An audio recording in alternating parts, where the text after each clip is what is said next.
Halo Sobat Sobat Otomotif, Otomotif. balik lagi di Positif Ya, podcast Aisin Otomotif. Otomotif. Kali ini kita mau bahas, kita ngelanjutin yang kemarin ya. Kemarin kan kita bahas tentang kampas rem. Kampas rem repair. Jadi sekarang gak jauh-jauh lah ya Iya. dari kampas rem. Masih ada hubungannya sama kampas rem yang kemarin. Nah, jadi tuh selain pengereman, kan Aisin kalau untuk pengereman tuh ternyata Adfix ya. Kalau banyak yang belum tahu nih, sebenarnya Adfix ini sama Aisin sama apa beda sih? Oke. Karena ada beberapa nih, kayak orang-orang bengkel ya, teman-teman otomotif itu kadang masih kayak gue maunya beli misalkan brake booster Aisin ya, gitu. Tapi ternyata pas mereka dapat barangnya, loh Adanya kok Adfix. Adfix gitu loh. Iya. Terus kampas rem juga masih ada beberapa yang taunya mau belinya kampas rem Aisin gitu. Jadi gimana nih Mas Krisna? Jadi sebenarnya Adfix dan Aisin ini kita bisa ngomong bersaudara ya. Adfix ini adalah grup patungan antara Aisin dengan Denso dengan Toyota. Dia membuat satu perusahaan yang bergerak di braking system atau sistem pengereman. Jadi spesial Adfix itu didirikan untuk fokus dan berkonsentrasi pada part-part yang sifatnya untuk melakukan pengereman. Oh gitu. Jadi Ya. pokoknya yang berhubungan dengan pengereman lah ya. Sistem pengereman itu sekarang jadi Adfix. Tapi Adfix ini masih di dalam istilahnya masih satu grup lah ya, Masih. sama Aisin Masih. gitu. Jadi sebenarnya Adfix itu adalah anak perusahaan, kalau bisa bicara ngomong anak perusahaan dari Aisin. Nah, sobat otomotif, jadi kalau misalkan kalian dapat barang Adfix, jangan khawatir, itu juga masih satu brand, maksudnya satu grup lah, Iya, sama betul. Aisin itu sendiri.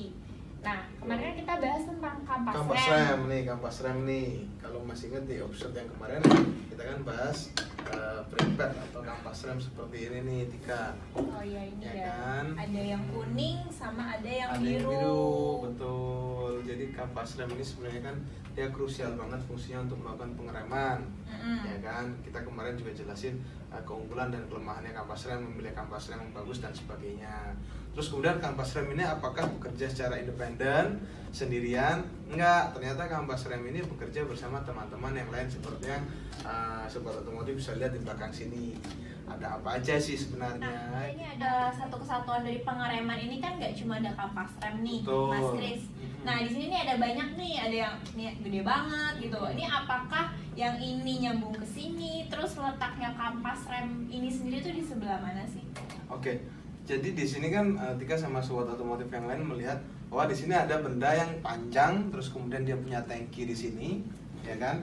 Lalu kemudian di sini ada lagi yang bulat, hitam, gede, ya kan? Kita mau jelasin terkait otomotif. Nah, teman-teman, sebenarnya kampas rem ini tidak bisa bekerja jikalau tidak ada yang disebut hydraulic cylinder system. Nah, hydraulic cylinder ini memungkinkan bahwa kampas rem ini menekan atau melepaskan tekanan di disrotor. Brake pad ini ke disrotor. Kurang lebih begitu Tika cara kerjanya. Oh, jadi sobat otomotif, minyak rem itu tepatnya di Sini, tangki ini betul. gitu. Jadi kalau sobat rem udah waktunya nih ganti minyak rem, gimana sih minyak rem tuh, apakah bareng sama oli mungkin ya kalau orang awam gitu nggak tahu kan. Oh, ternyata tuh dia posisinya ada di brake master cylinder ini. Oke. Nah, sebenarnya minyak rem ini juga perlu diperhatikannya. Kenapa Tika? Minyak rem ini bisa habis. Minyak rem ini bisa kotor, minyak rem ini perlu diganti. Nah, sebenarnya perlu digantinya kapan? Kira-kira selama 1 tahun hingga 2 tahun itu minyak rem yang ada di sini dia menyerap kelembapan, ya, menyerap kelembapan dan uap air sehingga dia mengandung 2-3% uap air di dalam minyak rem tersebut setelah penggunaan lebih dari 1 tahun. Nah, jikalau di dalam minyak rem tersebut ada air sebanyak 2 kontaminasi air 2 hingga 3%, maka kinerja dari pengereman ini tidak berfungsi dengan baik. Maka kita perlu mengganti minyak rem selama penggunaan lebih dari 1 tahun itu kita harus ganti, atau 20.000 km. Oh, Begitu. berarti kurang lebih pokoknya yang mana duluan ya. Kalau apakah mobil kita udah 20.000 km tapi belum sampai setahun, berarti kita juga udah harus ganti minyak rem. Tapi belum sampai 20.000 tapi kita udah dalam jangka waktu 1 tahun, kita juga harus ganti minyak remnya. Perlu cek di situ. Nah, selain daripada dia menyerap kelembapan air sehingga kontaminasi 2 hingga 3% di dalam minyak rem ini juga bisa dapat berkurang. Penyebabnya apa tahu nggak? Wah, nggak tahu tuh. Nah, penyebabnya ada 2. 1, itu ada kebocoran di sistem hidrolik silinder ini. Yang kedua, kampas rem yang digunakan sudah mulai menipis. Nah, sebenarnya kalian mudah aja untuk mengecek kampas rem ini. Salah satunya bisa dilihat dari volume minyak rem yang ada di dalam tangki ini. Jika dia berkurang, sementara itu tidak ada kebocoran, maka ada kemungkinan bahwa kampas rem ini sudah menipis dan harus diganti. Oh, jadi ada beberapa kemungkinan gitu. Betul. Ya. Salah satunya dari kampas remnya. Betul, itu. Jadi teman-teman sekalian, ini kan pengereman penting ya Tika ya? Iya, betul. Nah, kita kalau mau berkendara itu untuk keamanan itu rem itu harus dijaga dengan baik supaya pada saat berkendara kita ada perasaan nyaman, perasaan aman, terus kemudian tidak menimbulkan kerugian bagi diri sendiri dan orang lain. Nah, pengereman perlu dijaga dengan baik. Nah, Mas Krisna, kalau di sebelumnya kan kita bahas harus sering-sering ganti kampas rem ya, sobat otomotif. Nah, tapi ternyata kan kampas rem ini nggak bekerja sendiri nih. Ada brake master cylinder, terus ada yang gede ini brake booster, terus ini juga mungkin ada brake apa nih? Brake wheel cylinder ya. Iya, ada brake wheel cylinder. Apakah kalau misalkan untuk sistem pengereman yang diganti itu hanya kampas rem, atau kalau misalkan kita nih ganti kampas rem, apakah harus ganti keseluruhannya? Karena kan ini satu kesatuan kan. Oke. Sebenarnya itu yang perlu kita perhatikan atau yang paling cepat habis itu adalah kampas rem karena dia bersinggungan langsung dengan gesekan. Dia paling cepat habis. Lalu kemudian yang perlu diperhatikan berikutnya adalah minyak rem. Minyak rem perlu diperhatikan karena dia setiap 1 tahun sekali dia terkontaminasi uap air hingga 3%. Lalu kemudian brake master cylinder perlu diperhatikan karena apa? Karena dia tempatnya minyak rem, dia tempatnya cairan. Nah, ketika terjadi pengereman akan terjadi gesekan di sini yang menimbulkan adanya sedikit-sedikit kebocoran. Kalau bocor itu harus diganti Tika. Karena kalau bocor dan tidak diganti, maka kita injek rem, mobilnya nggak berhenti. Oh. Gitu. Tapi si brake master cylinder ini ada usianya nggak sih? Usianya? Kan kalau misalkan kayak minyak rem setahun sekali atau 20.000 km. Kalau untuk kampas rem berarti kan kita bisa lihat dari tipisnya. Betul. Tapi kalau si brake master ini apakah emang harus nunggu bocor dulu? Harus diganti atau emang ada misalkan 2 tahun sekali atau 50.000 km sekali mungkin harus diganti? Oke, sebenarnya di hidrolik atau brake master cylinder ini komponen yang terpenting adalah seal atau karet-karet yang ada di dalamnya.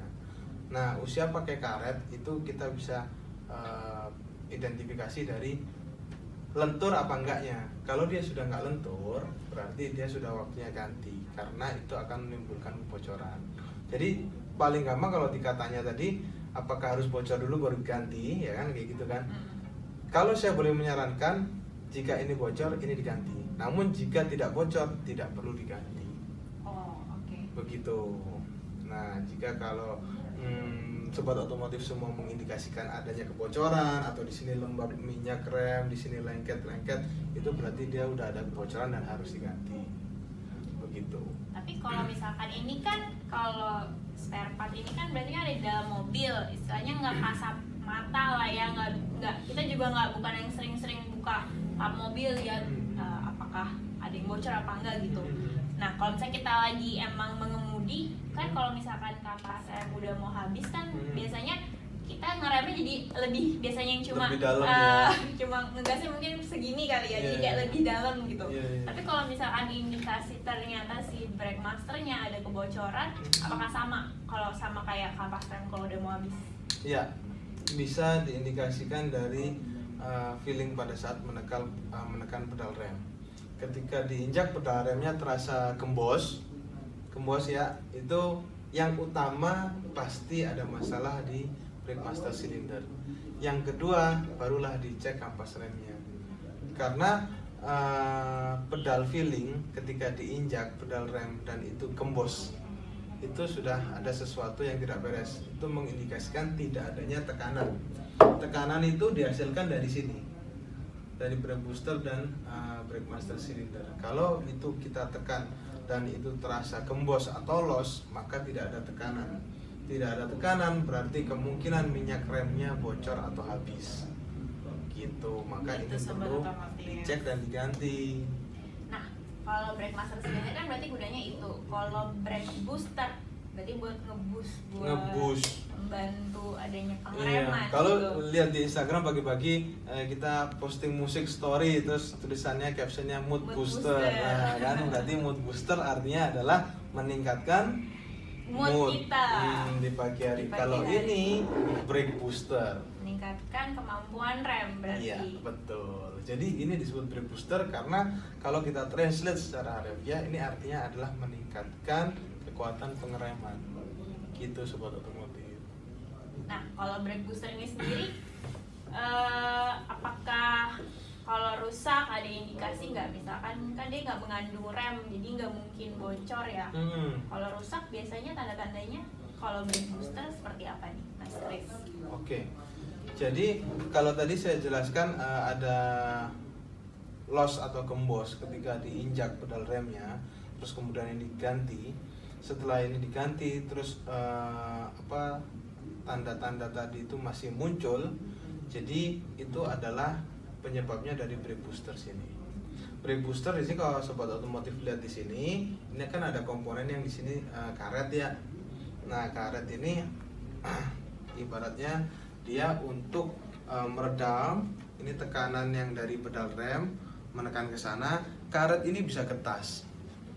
Ini dia ditekan kembali, tekan kembali, lama-lama mengendur, terus kena suhu temperatur yang panas, dingin dan sebagainya, maka karet ini lama-lama ketas. Kalau udah ketas, ini debu, kotoran dan lain sebagainya bisa masuk ke dalam, terus kemudian komponen di dalamnya bisa terpengaruh. Apakah itu nanti bisa macet atau karat atau lain sebagainya. Begitu. Nah, itu berarti pertanda harus sudah waktunya diganti. Cuman brake booster ini sobat otomotif semua, ini memiliki usaha pakai yang sangat lama saya rasa. Jadi teman-teman sekalian nggak perlu terlalu khawatir terkait dengan brake booster ini. Brake booster ini usia pakainya paling lama.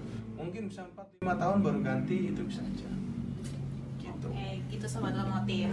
Jadi kalau misalkan pengereman itu memang banyak part-partnya, jadi bisa jadi bukan kampas remnya yang habis, bisa jadi brake master silindernya bocor, atau ternyata brake master silindernya baik-baik aja, ternyata brake boosternya gitu. Betul.